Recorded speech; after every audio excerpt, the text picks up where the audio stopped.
Welcome to 9 vibes. ఏపీలో ఇవాళే TDP third list release అయింది.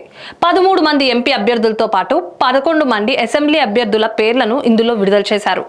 అయితే అసెంబ్లీ అభ్యర్థుల విషయంలో పెద్దగా చర్చ లేకపోయినా తొలిసారి విడుదల చేసిన ఎంపీ అభ్యర్థుల జాబితాలో మాత్రం పలు సంచలనాలు చోటు చేసుకున్నాయి. ముఖ్యంగా పలు చోట్ల కొత్త ముఖాలకు చోటు దక్కింది. అలాగే వైసీపీ నుంచి టీడీపీలోకి ఫిరాయించిన నేతలకు ఎంపీలుగా సీట్లు దక్కాయి. అంతేకాదు బీజేపీ నుంచి ఎంపీలుగా సీట్లు ఆశించిన పలువురు సీనియర్లను టీడీపీ మూడో జాబితా తీవ్రంగా నిరాశపరిచింది.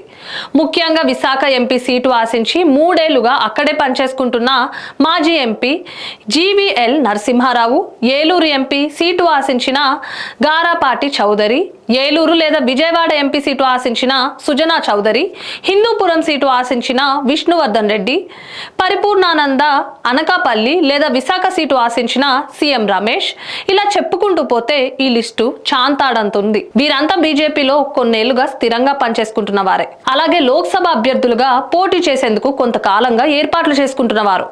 చివరికి టీడీపీతో పొత్తు కుదిరిన తర్వాత కూడా ఆయా సీట్లు వారికే దక్కుతాయని ఆశించారు. కానీ ఈ సీట్లను బీజేపీకి ఇస్తే కూటమి ఓడిపోవడం మినహా పెద్దగా ఒరిగేదేమీ లేదని చంద్రబాబు భావించారు. ఇదే విషయాన్ని బీజేపీకి చెప్పి నచ్చజెప్పారు. వీటికి బదులుగా మరో 6 సీట్లను వారికి కేటాయిస్తామని హామీ ఇచ్చారు. దీంతో బీజేపీ కూడా సరేనని చెప్పక తప్పలేదు. ఇలాంటి మరిన్ని అప్డేట్స్ కోసం స్టే ట్యూన్ టు 9 వైబ్స్.